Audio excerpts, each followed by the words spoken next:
All right, let's transition here a little bit to the college football playoff.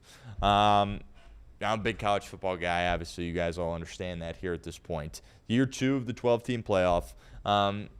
Going in, you knew it was never going to be perfect, right? Was the 14 playoff perfect? No. Was the 12-team playoff great? Was it something to be excited about? Absolutely. Is it better for the sport? Absolutely. But there was always going to be, right, some ticked off people. Even if you expanded it even more, which, by the way, I think that would be a mistake to expand it beyond 12 teams. It might be coming, but there's always going to be some teams that get left out. But now it's like, well, you lost a couple of games. You deserve to be left out. Whereas before it's like, with the 4 teams, it's like, well, you only lost 1 game and you won your conference and you're still out. Don't really have that issue anymore, but I do think there are some people that are going to get screwed over a little bit here for the college football playoff. Obviously, there is a rule in place that the top 5 highest-ranked conference champions get in to the playoff. And you would think when you make that rule, okay, that's not bad, right? You got the Big 10, you got the Big 12, you got the SEC, you got the ACC, and then we'll let, one group of 5 team get in, and that'll be great, right? That was probably the initial thought.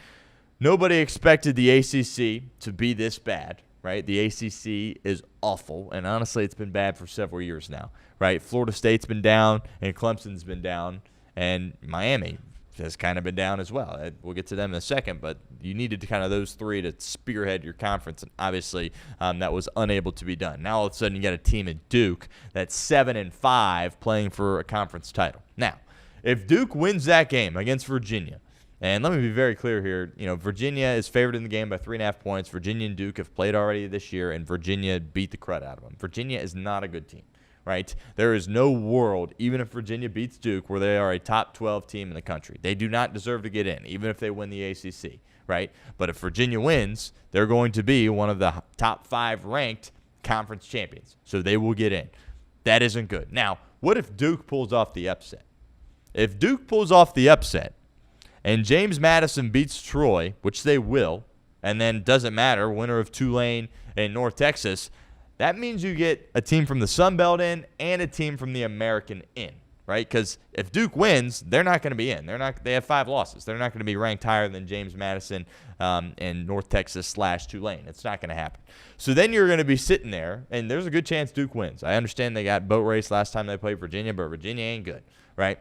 If Duke wins that game, then you're sitting there with 10 good teams in the playoff and James Madison and, let's just say for the sake of the argument, North Texas there as well.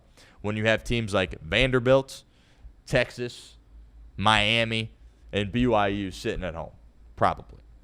That's not good.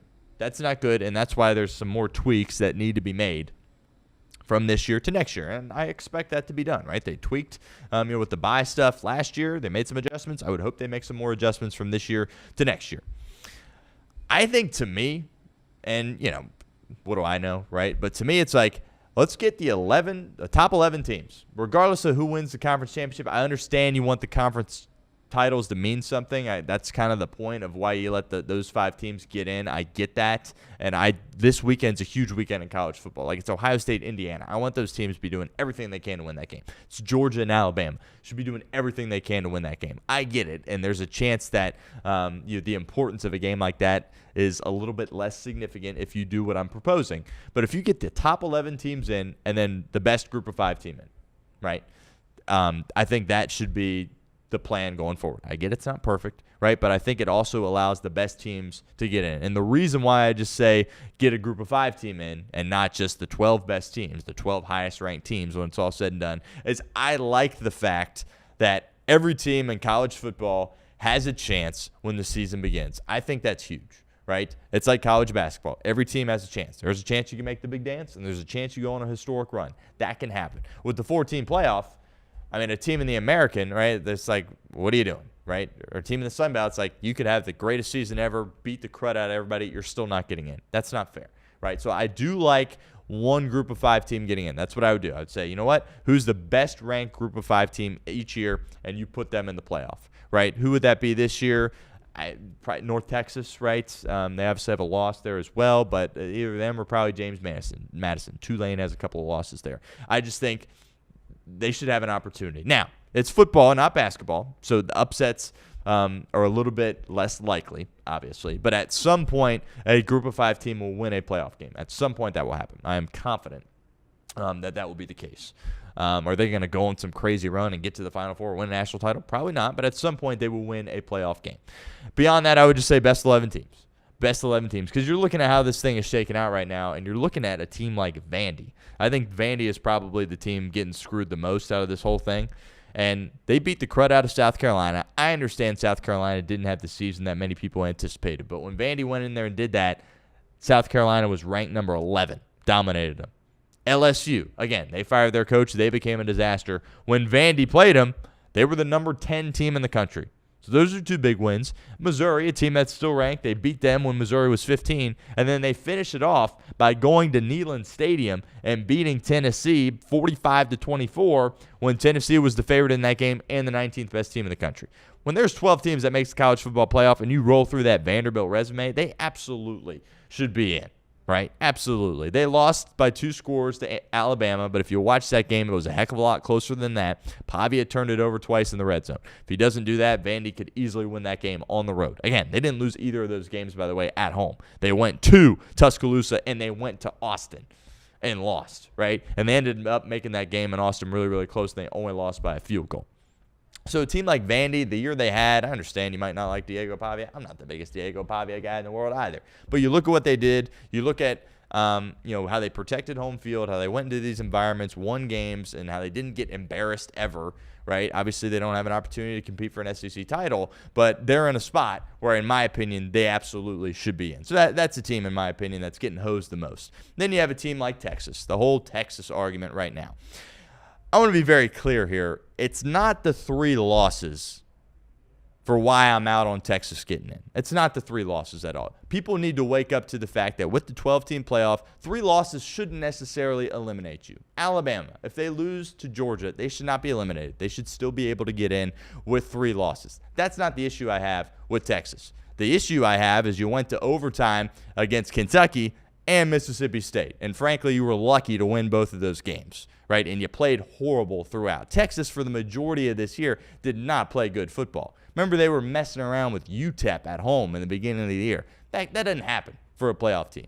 But I do want people to understand that the 3 losses shouldn't be why they are left out. Why? Because they went up to Columbus in week 1 and played. They deserve a ton of credit for that. Right? If they had blown out or just took care of business against Kentucky and Mississippi State, I'm probably sitting here singing a different tune and saying, you know what, Sark and the boys, Arch Manning, they might deserve to get in. Right? I have no issue that they lost 3 games. They deserve credit for going up to Columbus and playing. And if the committee doesn't put them in, that's going to discourage some of these schools from scheduling games like that. And think about it. The game didn't necessarily live up to the hype, right? It was 14-7, kind of a boring game. But we had all looked forward to it for so long, right? And it was talked about for weeks on end, and then it was here, and it was like, oh my goodness, this is the greatest opening game ever. And it was competitive, but obviously it wasn't, fireworks or whatever. It was only 14-7. But my issue is not the 3 losses. Yeah, you went into the Swamp and lost. Florida's a bad team. We understand that. Swamp's a difficult place to play. Not banging you too much for that there either. But it's the fact that against some of these bad teams, you just didn't look good. You got hot at the end. The Texas A&M win is a huge win, right? The Vanderbilt win at home, solid win as well. Both those, by the way, at home, right? Not on the road. But just some of the close games that they had and just not looking like a playoff team throughout is why I think Texas should be out. But obviously a lot of people are having that conversation right now at this point. Miami's another team. And, I don't think they're getting screwed as much as Vandy. But, they lost some games they shouldn't have lost. I get they were playing on a Friday night, right, against Louisville, and they were heavy favorites in that game. They lost. Louisville, I think, Brom did a nice job this year, a lot better than a lot of people thought. But that's a game you got to win, right, if you're Miami, with the roster that they had in place, the defense that they had in place, the offensive line that they had in place. Carson Beck, who you're paying millions of dollars, flat out stunk in that game. He was horrible.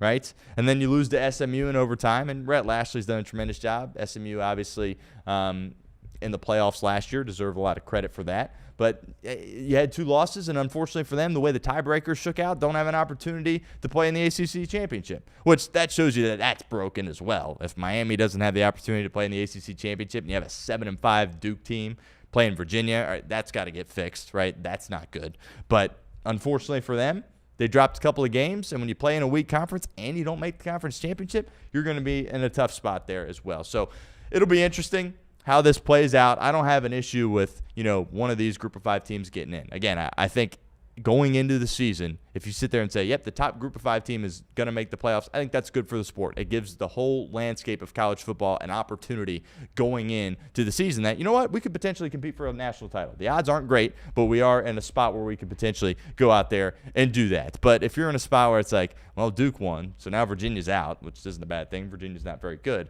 But now James Madison's in, and winner of North Texas, Tulane's in. Those 2 teams are in, and then Texas and Vandy and Miami are out.